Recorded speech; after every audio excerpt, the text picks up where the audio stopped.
ASM info viewers அனைவருக்கும் வணக்கம். நான் டாக்டர் நித்யா, சித்தா ஃபிசிஷியன். தொடர்ந்து பல பதிவுகளில் நிறைய விஷயங்களை பற்றி நம்ம பார்த்துட்டு இருக்கோங்க. அதுவும் சித்த மருத்துவத்தில் சித்தர்கள் சொன்ன வழிமுறைப்படியும் இயற்கையான முறையில் பல நோய்களை எப்படி சரி செய்யலான்றதை பற்றியும் பார்க்குறோம்.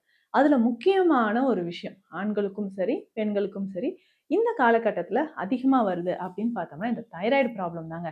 அதுவும் இந்த ஹைப்போதைராய்டிசம் அப்படின்னு சொல்கிற ஒரு விஷயம் நிறைய பேருக்கு, அதுவும் முக்கியமாக பெண்களுக்கு பார்த்தீங்கன்னா அந்த ஏஜ் அப்படின்னு சொல்கிறோம்ல, டீனேஜில் ஸ்டார்ட் ஆகி ஒரு 40 இயர்ஸ் வரைக்கும் இருக்கக்கூடிய பெண்களுக்கு இந்த ஹைப்போதைராய்டிசம் என்ன செய்யுது, உடலில் நிறைய மாற்றங்களை உண்டாக்கிடுது. ஒபிசிட்டி, ஹேர் ஃபால் உண்டாக்குது, மூட் ஸ்விங்ஸ் வருது நிறைய பேருக்கு, ஃபெர்டிலிட்டி இஷ்யூஸ் நிறைய பெண்களுக்கு வருது, ஜாயிண்ட் பெயின். ஸோ இந்த மாதிரி நிறைய பிரச்சனைகள் உடலில் ஏற்படுது. அடிக்கடி ஃபீவர், கோல்டு, காஃப் வர்றது, இல்லைங்க பாடி பெயின் சிவியராக இருக்கிறது, இர்ரெகுலர் பீரியட்ஸ், இந்த மாதிரி நிறைய விஷயங்களை அடுக்கிக்கிட்டே போகலாம். அப்படி என்னங்க இந்த ஹைப்போதைராய்டிசம் இருக்கிறதுனால இதை எப்படி சரி செய்யலாம்? நான் செக் பண்ணேன் டாக்டர். உடனே இந்த டேப்லெட், ஸோ தைராய்டு சப்ளிமெண்ட் கொடுத்தாங்க. இவ்வளோ மில்லிகிராம் டெய்லி மார்னிங் எந்திரிச்சோடனே போடுங்க எம்டி ஸ்டொமக்லன்னு சொல்லியிருக்காங்க. நான் இதை சாப்பிட்டு தான் ஆகணுமா? டெய்லி மருந்து மாத்திரை இல்லாமல் பர்மனண்ட்டாக இதுக்கு ஒரு சொல்யூஷன் இருக்கா அப்படின்னு கேட்டிங்கன்னா, இதற்கு சொல்யூஷன் உங்ககிட்டயே தாங்க இருக்குது. என்னன்னு பார்த்தோம்னா, உங்களுடைய லைஃப் ஸ்டைலை கொஞ்சம் சேஞ்ச் பண்ணிக்கோங்க. லைஃப் ஸ்டைலை சேஞ்ச் பண்ணணும்னா ஒவ்வொன்றா நான் சொல்கிறேன். அதே மாதிரி ஃபுட்டு மெயினாக இந்த டயட் ஹேபிட் அப்படின்னு சொல்கிறது, இந்த ஃபுட்டெல்லாம் சாப்பிடுங்க, இதெல்லாம் சாப்பிடாதீங்க அப்படின்னு சொல்கிற ஒரு பெரிய லிஸ்ட்டே இருக்குது. இதை ஃபாலோ பண்ணிங்கனாவே உங்களுக்கு பாதி தைராய்டு பிரச்சனை தீர்ந்த மாதிரி. சரிங்க, அப்படி என்னென்ன உணவுகளை கட்டாயம் தைராய்டு பிரச்சனை இருக்கிறவங்க தவிர்க்கணும் அப்படின்னு கேட்டிங்கன்னா, நம்பர் 1 அதிகமான உப்பு சேர்ந்த உணவுகள். நம்ம வீட்டில் கல்லுப்பு சேர்த்து இந்துப்பு சேர்த்து சமைக்கிறோம், okay.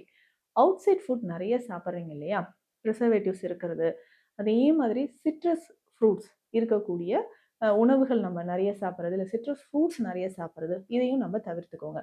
So out side food அப்படின்னு சொல்கிற ஒரு விஷயம் ப்ரிசர்வேட்டிவ்ஸை தாண்டி இன்னும் ஆர்டிஃபிஷியல் ஃப்ளேவர்ஸ் இருக்கும், ஸ்வீட்னர்ஸ் நிறைய ஆட் பண்ணியிருப்பாங்க. இதையும் நீங்கள் தவிர்த்துக்கணும்.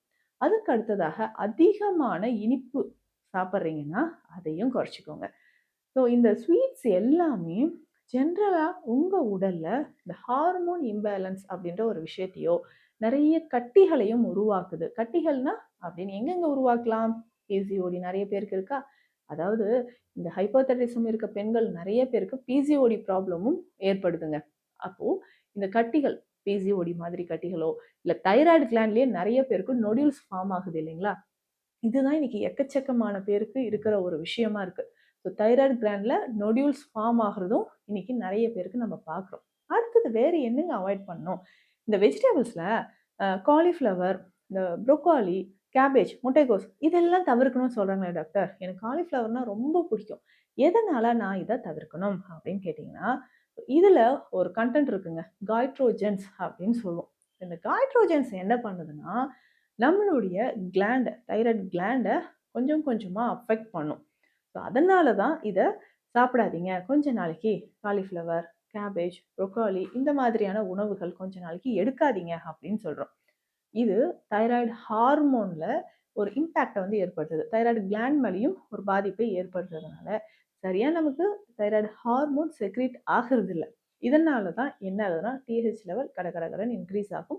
நிறைய பேருக்கு தைராய்டு கிளாண்டில் நொடியூல்ஸும் ஃபார்ம் ஆகுது. நொடியூல்ஸ்னால் சின்ன சின்ன கட்டிகள் மாதிரி.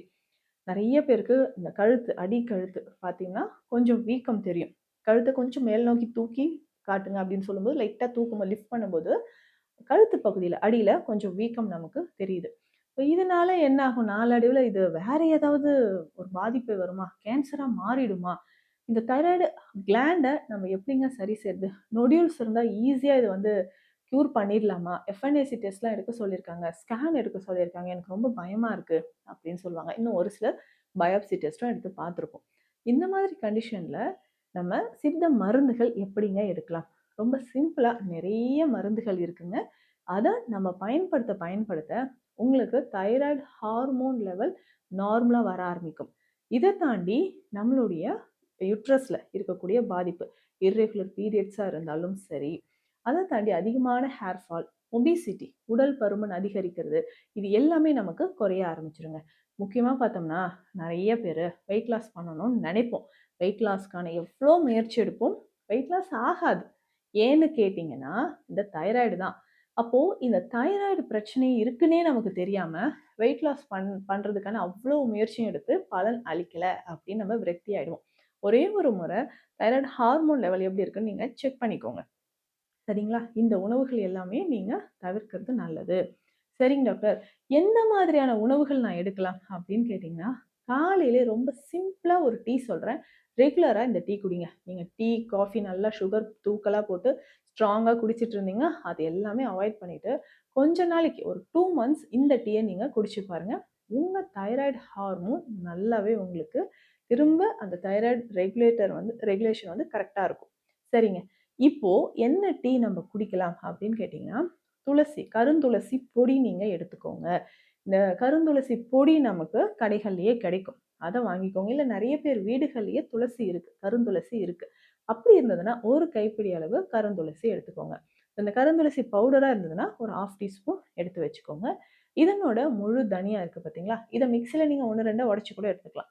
அது வந்து 1 ஸ்பூன் சேர்த்துக்கணும். அப்போ 1 ஸ்பூன் அளவுக்கு முழு தனியா, 1/2 ஸ்பூன் அளவுக்கு கருந்துளசி இதில சேர்க்கணும்.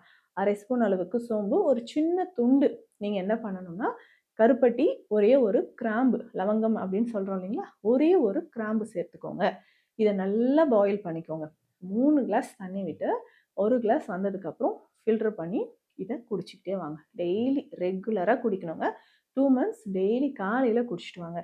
இதனால உங்களுக்கு நல்லாவே வெயிட் லாஸ் ஆக ஆரம்பிக்கும். இந்த கஷாயம் குடிக்கிறதுக்கு முன்னாடி நீங்க தைராய்டு லெவல் செக் பண்ணிக்கோங்க.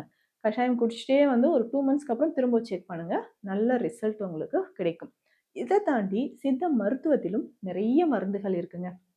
முக்கியமா சீந்தில் சர்க்கரை அப்படின்ற ஒரு மருந்து இருக்கு. இந்த சீந்தில் சர்க்கரை அப்படின்னு சொல்றது ஒரு 100 மில்லிகிராம் அளவுக்கு நெய்யோடு கலந்து காலை, இரவு 2 வேளையும் நம்ம பயன்படுத்தலாம். இது ஆண்களும் பயன்படுத்தலாம், பெண்களும் பயன்படுத்தலாம். இதுக்கு முன்னாடி நான் ஒரு கஷாயம் சொன்னேன் இல்லைங்களா? இதையும் ஆண்கள், பெண்கள் எல்லாருமே பயன்படுத்திக்கலாங்க.